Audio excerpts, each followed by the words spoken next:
think anybody who's worked remote, you realize that things are different and things are harder. And the logical conclusion to that is that you have to really design it to be different. I'll tell you the first step that we did was first we wrote down our company's mission and values. It was something that I learned from my time at McKinsey as a consultant. Talk about values all the time over there. You know, you probably see McKinsey in the press for often a little bit gray area stuff, but there's actually a lot of really hard decisions that you have to make, and talking about values actually helps you make decisions that can be difficult in a client service context. Welcome to Grow Think Tank. This is the one and only place where you will get insight from the founders and the CEOs of the fastest growing privately held companies. I am the host. My name is Gene Hammett. I help leaders and their teams navigate the defining moments of their growth. Are you ready to grow? Today we're going to talk about culture, specifically building a strong remote culture. You have to be intentional when you are not in the same place with people. Well, you probably have to be intentional with people that are in the same place with you, but you have to be even more intentional. You have to be more on top of it. And you have to create structures and things that allow you to create that strong culture. Building a strong remote culture is something that leaders have not been trained to do.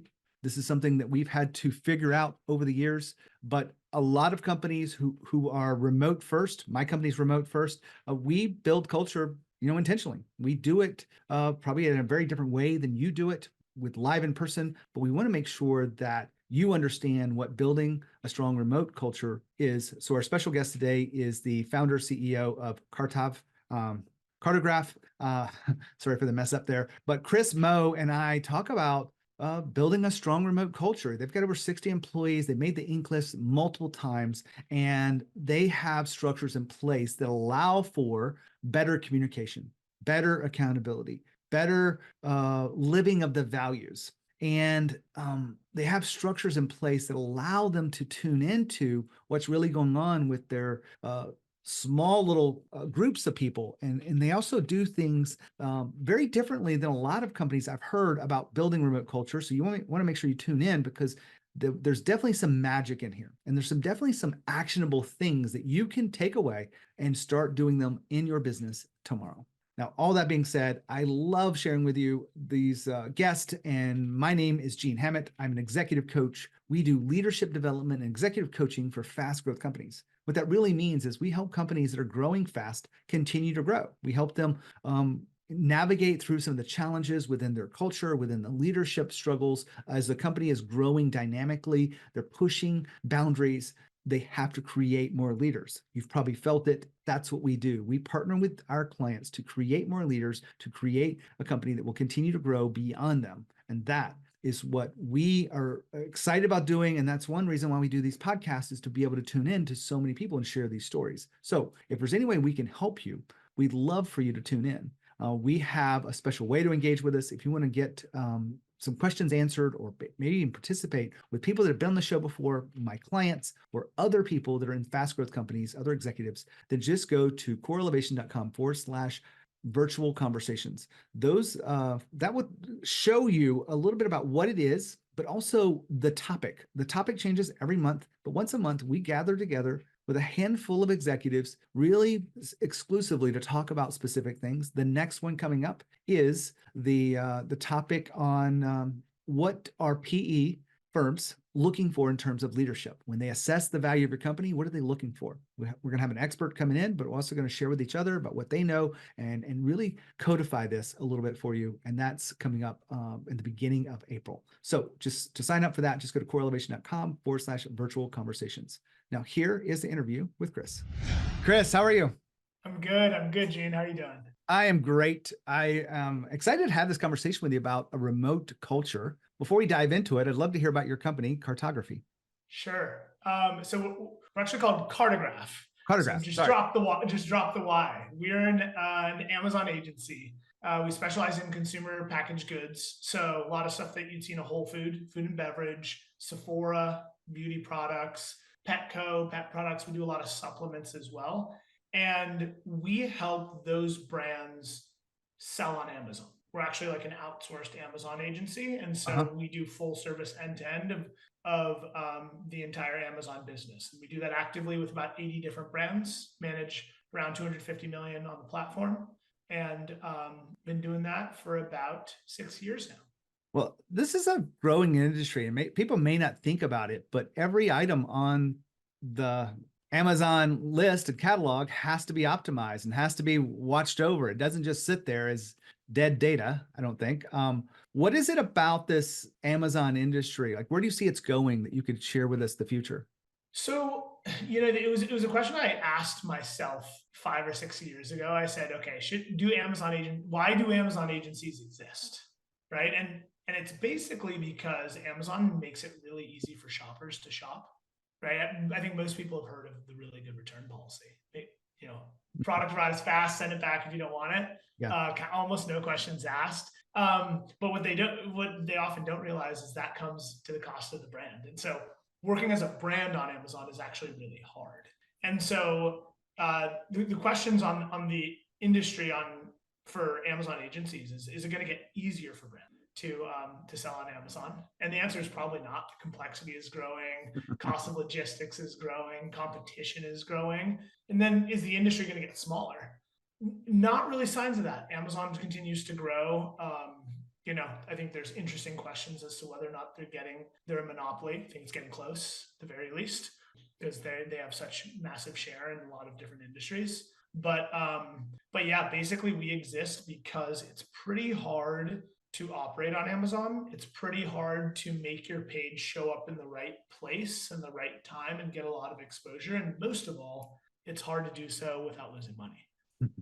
Well, I've always said marketing is one of the hardest industries out there. It changes so quickly, and what used to work a month ago may not work now. And you have to keep not only on the cutting edge of that, but also manage your clients' expectations and get a return. That's the key behind that. So, Chris, thanks for being here. I know you've got about 60 employees. You've made the Inc. list a number of times, and you've done this. I don't know if it's entirely remote. How do you frame your culture in remote versus hybrid? Yeah, so we're a fully remote team. We got started in 2018, and we were fully remote then. So I like to say we got a 2-year head start on most people before the pandemic and figuring out remote. And so our team is all over the U.S., almost all U.S. and almost all full time, but remote first. We have a small co-working space in Austin that people will travel here to co-work, or when we have kind of team meetings and stuff like that, people come to. But almost every day, people are remote first, working from home. So how do you create a culture with a remote team? When you first set out, you had a handful of people that you bring on board for this mission. Did you think about culture that early? We did. We actually, to answer your question directly, how do you create a culture? Not easily, and with a lot of focus and deliberation. I think anybody who's worked remote, you realize that things are different and things are harder. And the logical conclusion to that is that you have to really design it to be different. I'll tell you the first step that we did was first we wrote down our company's mission and values. It was something that I learned from my time at McKinsey as a consultant. Talk about values all the time over there. You probably see McKinsey in the press for often a little bit gray area stuff, but there's actually a lot of really hard decisions that you have to make. And talking about values actually helps you make decisions that can be difficult in a client service context. And so we did a bunch of research. Companies we admired looked at their missions and values, wrote down the 8 or so that we thought were the most important to us, my co-founder John and I, and we actually haven't changed them since. They've worked through the last 6 years, and we talk about them, multiple times a year. Talk about how they lead our day-to-day decision making and how we design the organization. And I think a lot of the culture starts there. Yeah. When you think about how you live your values, how you bring them in, the rituals, what's your favorite way that that's demonstrated? So I think probably my favorite way the values are lived is what we call the Cartograph 101. We're getting into culture building. So I lead a classroom session with every set of new hires. I've probably done this now 15 times. It's called Cartograph 101. And on that, we talk about what are the ways we communicate, how do we use all of our nuts and bolts, how do we talk, how do we present. But one of the things that we do is we go through the values and we talk through them, and we ask the new hires, hey, which of these stand out to you? Or like, which one of these do you find interesting? Is it like putting the clients first, or the transparency, or the training and development? There's a number more. And it's really interesting to hear what stands out to people. Now, the really fun thing is we also do a Cartograph, what we call 201, which is once new hires, usually it's 9 to 18 months, once they're promoted to kind of like our brand manager level, we have another session and we say, which of the values stands out to you the most? You've been here for a while. You're here because you're successful. And it's amazing that the answers change. What matters to people changes based on if you're new or if you've been around a little bit. What do you notice from the data of looking at that, looking at this across many different people and across time about how this is changing? I think when people come to an organization in the beginning, they're excited about what they can see and what's really fast. And so I think in the beginning, people tend to like things like transparency and communication, working with brands that we believe in. And then as time goes on, people that have been through hard things, like treating your people as people first and colleagues second, or everyone has the responsibility to build trust-based relationships with clients and is client-facing. Those end up being kind of the more enduring stuff.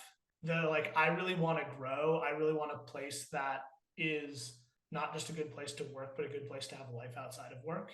And so it's interesting is the way that people experience a company on more of a deeper level versus that kind of like initial impression level. Both are important in their own way.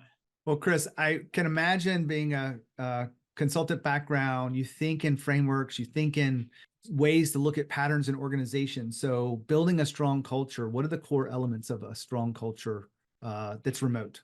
Sure. So kind of talked about one of the first elements, which is values and mission. And you got to drive that from the beginning. I think that's bucket one. I'd say bucket two is communication styles and expectations, which is if you don't set the way that you're going to talk to each other or respond to each other or reply to each other, it will happen organically and it'll be inconsistent across the groups. And so some people will email, some people will Slack, some people will video chat, that kind of thing. We even get down to we have expectations on how you respond to Slacks. It's here's how much of you don't have to do complete sentences. Anytime someone does a Slack like this, you should respond with an emoji, or this kind of message goes into this channel. All of that dictates just everyone knows how to communicate and knows how to talk to each other. And that kind of gets to the third item, which is people need to feel like they're not on an island. And so you have to build structures around social support.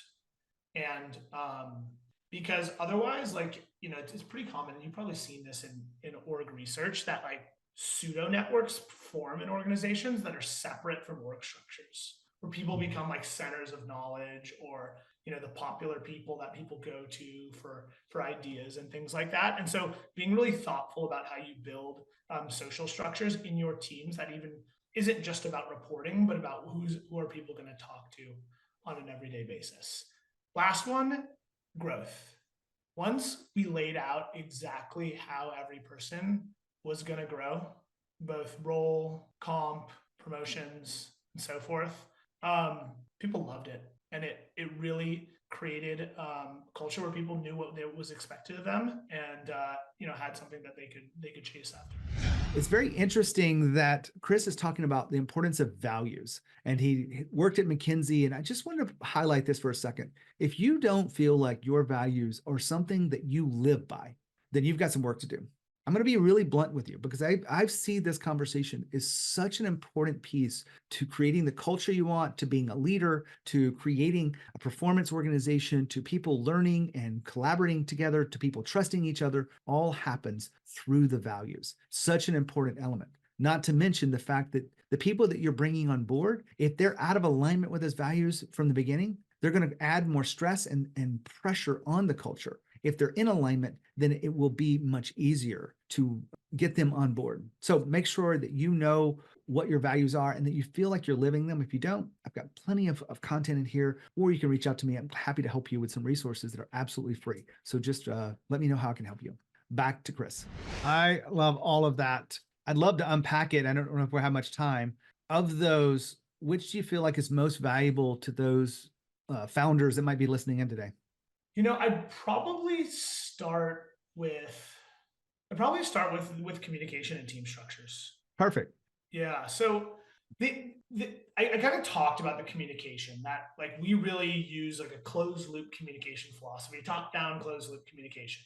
I say something to you, Gene. Gene, you say, yeah, I got it. I'm going to do it. You go do it. You tell me that you've done it. I say thanks. Right. It sounds super simple, but it's often really skipped. Yeah. And the emotional burden when you send something out into the void when you're remote and you get nothing back is actually just hugely deflating.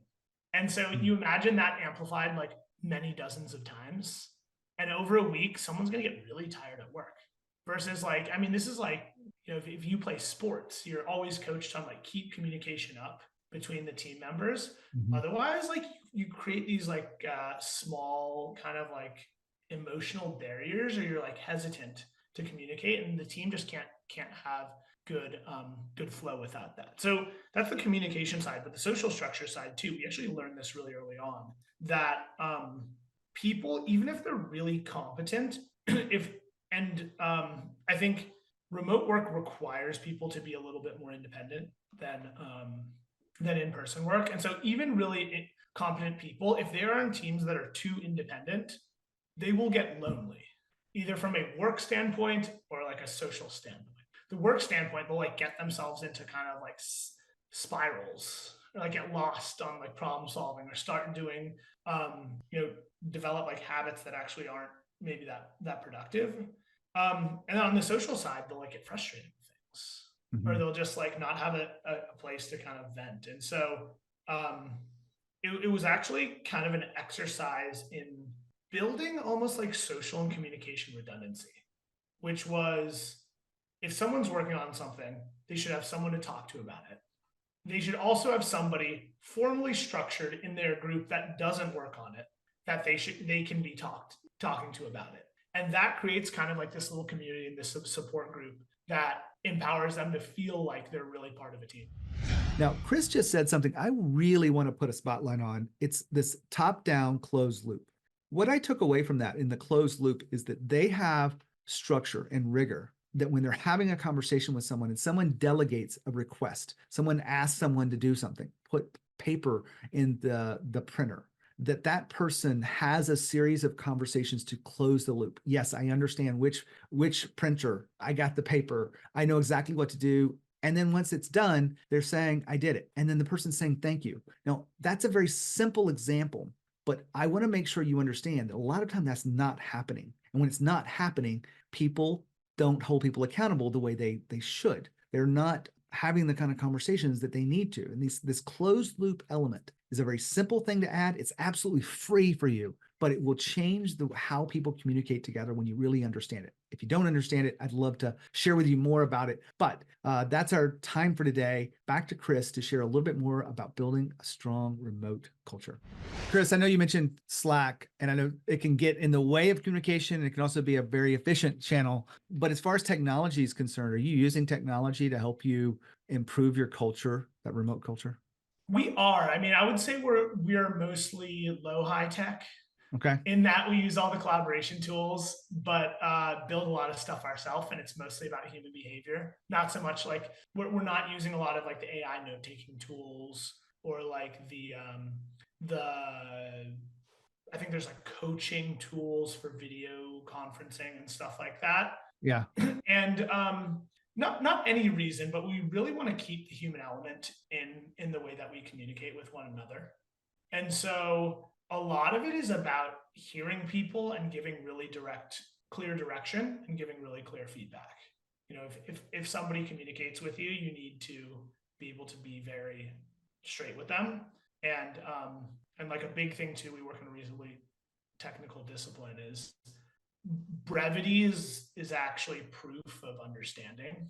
And so forcing people to like really be able to communicate things in a concise and direct way is a big part. So heavy Slack culture, a lot of shared docs and things along those lines. But that's really how we use technology, just to enable the way that we're talking with one another. One final question, and as it relates to this, are you doing any kind of employee engagement or measuring anything specifically with culture that you could share with us? Sure. So there's a number of things. Like, we think about scorecarding participation along with growth in a few different ways. So one on kind of like the regular work front. So we have a we have a value, which is basically like, any problem is mine to be worked on now. And it's like the don't stay in your lane value. And so that value in the way that it works in our company is, one, if you find something broken, fix it. And then two, we're always having to be on the cutting edge and always having to innovate. And so every team meeting, we have about 10, 15 minutes, and we do this weekly with 65 people now. Open session. What have you learned on Amazon? What did you learn about e-commerce this week? What are some shares that the team can use? And so that's where we get a lot of our best stuff, but it's actually a really important, I think, cultural practice that we exercise, that it's encouraging people to like take risks, be on the cutting edge, share things that are like not yet totally definite. And then we score that. And so every month you have like a scoreboard of people with how many different contributions. And we've got like these other Q&A channels, so you can do the same thing async. And so all of that is one really good measure of engagement on the like professional side. And then on the more fun side, we have a pretty active what we call random fun committee that does things like your conventional happy hours and events and costume contests and so forth. But they also do a monthly wellness challenge, which is kind of fun, and it just encourages people to take on something new, be a little bit healthy, and remind people to be out of the computers sometimes when they're through the workday. I love these ideas, Chris. I really appreciate you taking your time to talk about building a strong remote culture and sharing some of your perspectives, your strategies, and giving us the details that you've given us today. I really appreciate that. Sure thing. Great interview. Love talking to Chris. And love talking about culture specifically, but a remote culture is very fascinating to me. I have a remote culture company. You probably have remote workers, and you want to make sure that they don't feel like they're on an island. And so how do you do that? Well, hopefully the playbook or some of the playbook is in today's interview. And if you want to listen to some other podcasts around this, you can actually find them on our channels. And if there's any way I can help you specifically, have any questions about things that you're experiencing and you want to make sure you zero in into it, put a spotlight on it, I'd love to do that with you absolutely for free. All you have to do is go to genehammett.com, and my email address is gene@genehammett.com. When you think of leadership and you think of growth think of Growth Think Tank. As always, the courage. We'll see you next time.